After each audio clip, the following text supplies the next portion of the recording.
श्री राम जय जय राम। मंगल भवन अमंगल हारी, द्रबहु सुदशरथ अजिर बिहारी।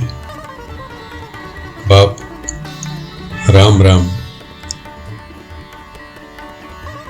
1990 એ વર્ષો યાદ આવે છે જ્યારે ગામડાની ભાગોળે કે શહેરના કોઈ ખૂણે રામકથા મંડાતી, ત્યારે હવામાં એક અલગ જ સુગંધ હતી।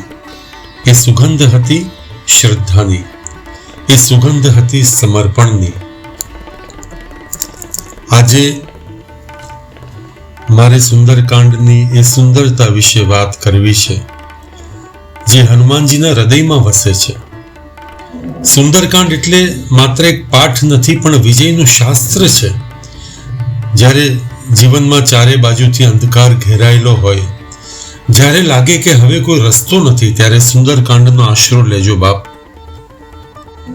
તુલસીદાસજી લખે છે કે કિષ્કિંધા કાંડ પછી જ્યારે હનુમાનજી લંકા જવા તૈયાર થાય છે, ત્યારે એમના મનમાં કોઈ અહંકાર નથી।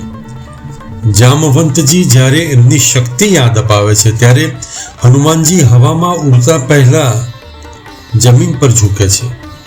સામે 100 યોજનનો સમુદ્ર છે, રાવણની લંકા છે, રાક્ષસોનો ત્રાસ છે, પણ હનુમાનજી શું કહે છે? રામ કાજુ કિન્હે બિનુ મોહી કહા વિશ્રામ। રામનું કામ કર્યા વગર મને આરામ ક્યાંથી હોય?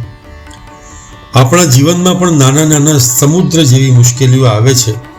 કોઈ આપણને હેરાન કરે, કોઈ દખલગીરી કરે, કોઈ રસ્તો રોકે, ત્યારે આપણે ગભરાઈ જઈએ છીએ। પણ હનુમાનજી પાસેથી શીખવાનું છે કે જો લક્ષ્ય મોટું હોય તો નાની નાની અડચણોને જોવાની જરૂર નથી। બસ રામ નામનો પથ્થર મૂકીને સમુદ્ર ઓળંગી જવાનું છે બાપ।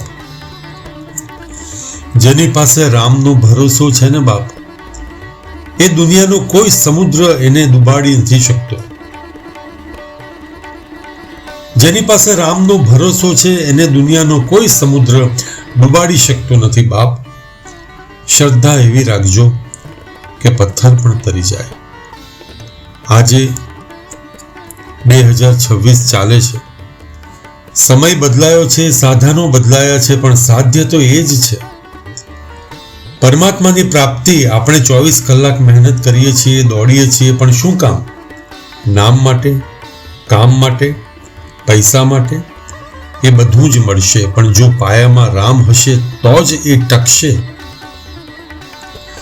જેમ હનુમાનજી લંકા બાળી પણ પોતાનું પૂંછડું બચાવી લીધું, પોતાની પૂંછને બચાવી લીધી, લંકાને બાળી નથી।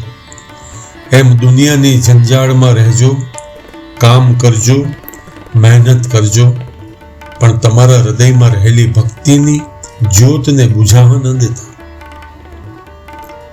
ભક્તિની જ્યોતને આપણા હૃદયમાં રાખી મૂકજો, એને બુઝાવવા ના દેતા। કોઈ હેરાન કરે તો હસતા રહેજો, કારણ કે રાવણના નસીબમાં બળવાનું લખ્યું હતું અને હનુમાનજીના નસીબમાં આશીર્વાદ। સુંદરકાંડના પાઠ કરજો, ગરબા ગાજો, મહેનત કરજો, અને સાથે સાથે હનુમાનજી જેવી નમ્રતા રાખજો। ગરબા ગાઓ, લોકગીતો ગાઓ, સંગીતની સાથે જોડાયેલા રહો, ગીતની સાથે જોડાયેલા રહો। પરમાત્મા તમારા માર્ગમાં આવતા બધા જ કાંટા દૂર કરશે।